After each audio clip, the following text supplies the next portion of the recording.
Salam, salam outsider, le débrief commence maintenant.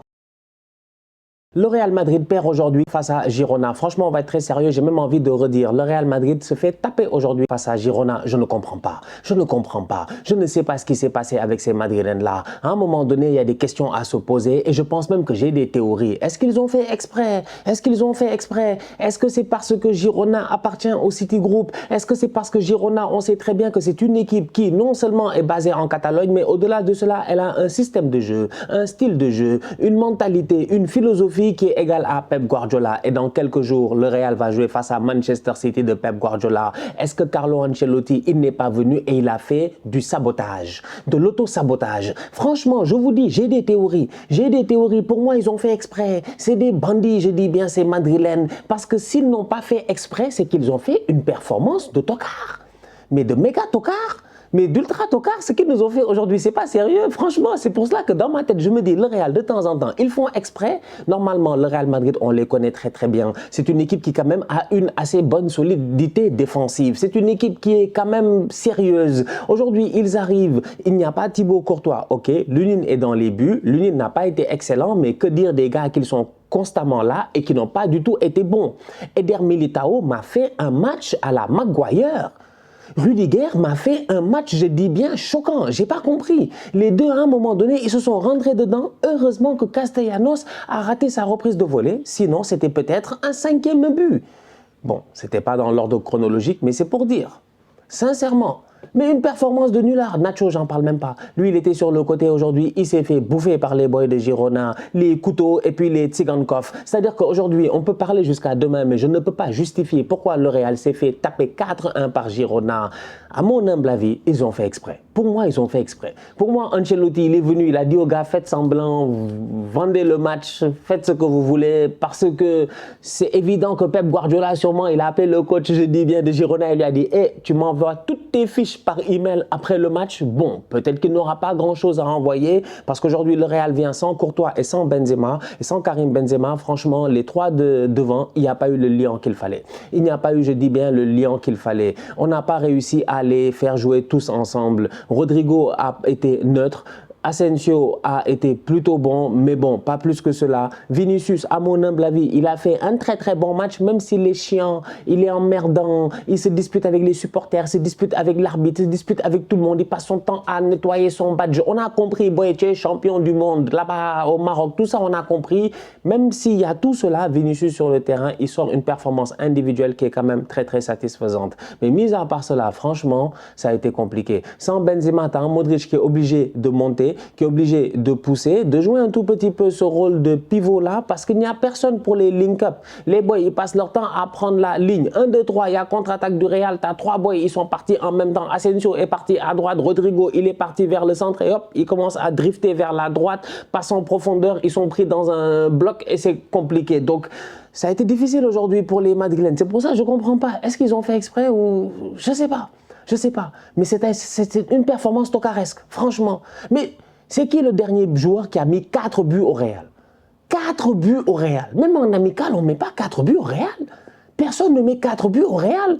Depuis Robert Lewandowski, Dortmund, Real Madrid, un match épique en Ligue des Champions. Depuis, je dis bien, le quadruplé de Robert Lewandowski, version Jürgen Klopp, version Dortmund.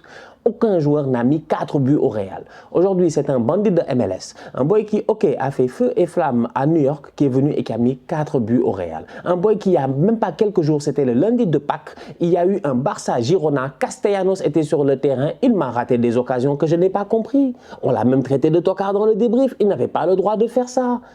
Mais bon, le Barça n'a pas pris 4 buts de Castellanos. C'est incroyable.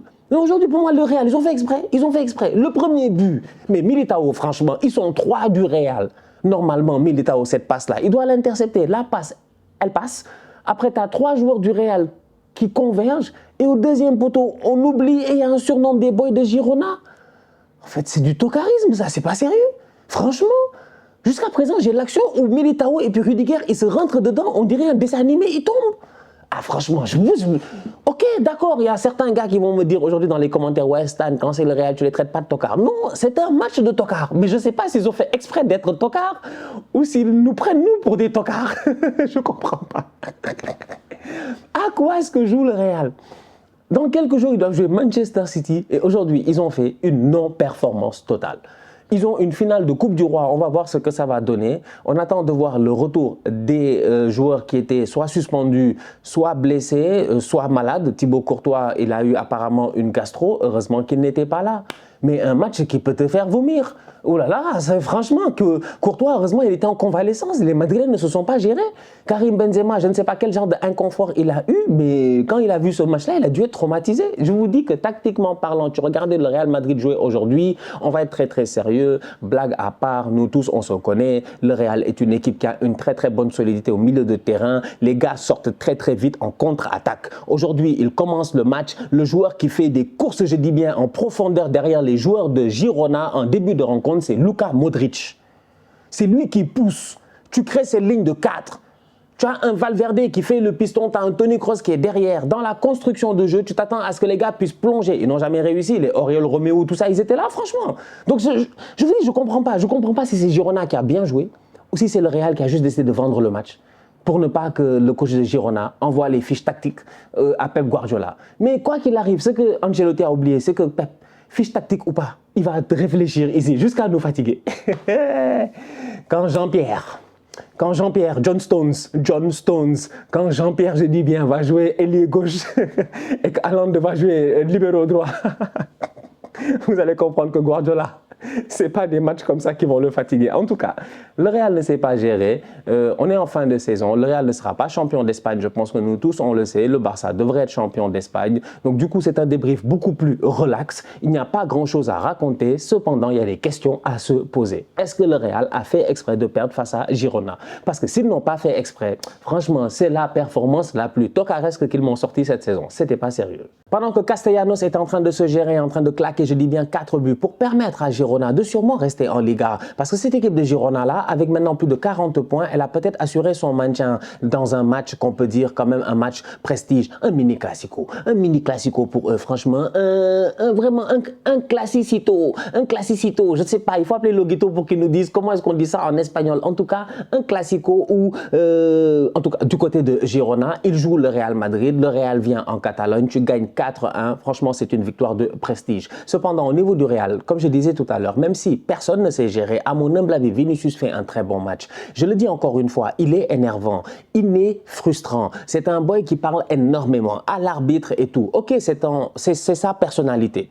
C'est peut-être même son personnage. C'est comme ça qu'il est. Personnellement, je m'en fous. Ça ne me fait absolument rien. Ni chaud, ni froid. Il y en a, ça les touche, ça les blesse, ça les frustre. Je te dis, on dirait que Vinicius, il est sur le terrain, on dirait que c'est à eux qu'il a parlé. Ils sont là, ouais, non, Vinicius, machin, tout ça, etc. Mais laissez le boy tranquille, en toute honnêteté. Le boy, il est impoli. Ok, d'accord. Mais quand j'y pense réellement, je me rends compte qu'il parle beaucoup, Vinicius. Il parle beaucoup. Et ça m'aurait énervé s'il parlait beaucoup et s'il était nul.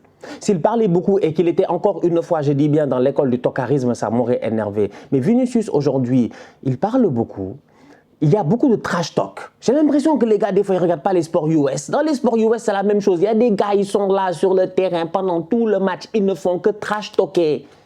Demande au Patrick Beverley, machin. Mais des gars qui sont fatigants, ils sont là, et puis eux-mêmes, ils sont nuls. Mais Vinicius, il parle et il est fort. Moi, ça m'intéresse. Ça m'intéresse, franchement, personnellement, ça m'intéresse. Il est chiant, mais il est très fort. Aujourd'hui, il y a l'action où, je ne sais pas si c'est celle où il prend le carton jaune, ou celle où il se dispute avec des joueurs de Girona. Il est là, il se dispute avec les gars, il se dispute. Après, il prend le ballon, il ramasse 4 joueurs de Girona. 4 joueurs de Girona, il les a dribblés là-bas. Vous n'allez pas me laisser mentir, on a tous vu les occasions. Passement de jambes, il les a laissés sur place. Top performance de la part de Vinicius aujourd'hui sur le côté, à mon humble avis.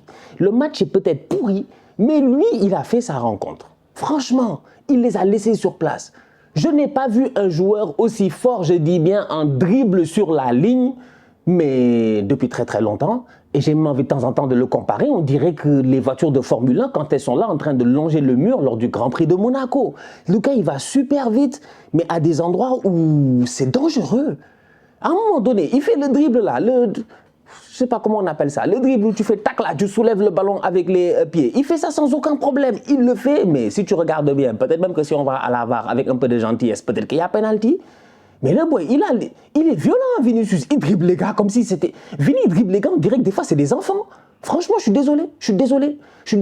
Donc, malgré tout le trash talking, il maintient le trash talking avec un niveau qui, à mon humble avis, moi, me satisfait. Franchement, ça me satisfait. Il peut rater, c'est des choses qui peuvent arriver. Il a fait leur attaquant ici plusieurs fois et tout. Mais le Vinicius dribbleur, alors ça, les changements de rythme, les changements de rein, mais le boy, il fait rat, tac, tac, tac, il t'a laissé là-bas. Tu vois, les gars de Girona, ils sont là. Vous rigolez, hein? Moi, j'ai regardé le match aujourd'hui, j'ai dit, ok, le Real, ils sont nuls, mais Vini, il est trop fort. Top performance de sa part. Mais bon, quand même, bon, je dis j'aime bien, mais calme-toi un peu, quoi. De temps en temps, moi, j'ai envie de rentrer en disant, Vini, doucement, Vini, c'est pas grave. C'est vrai qu'il est énervant, Mais comme je dis, s'il y avait eu beaucoup de trash talk et un niveau médiocre, là, on parle. Mais là, il y a beaucoup de trash talk. Le niveau n'est pas médiocre. Et le boy, il se gère. Franchement, en tout cas, à suivre. La famille, on se capte très bientôt pour un nouveau débrief. D'ici là, on continue à liker, on continue à partager, on s'abonne. On est ensemble, on reste en santé, c'est le plus important. Tous outsiders.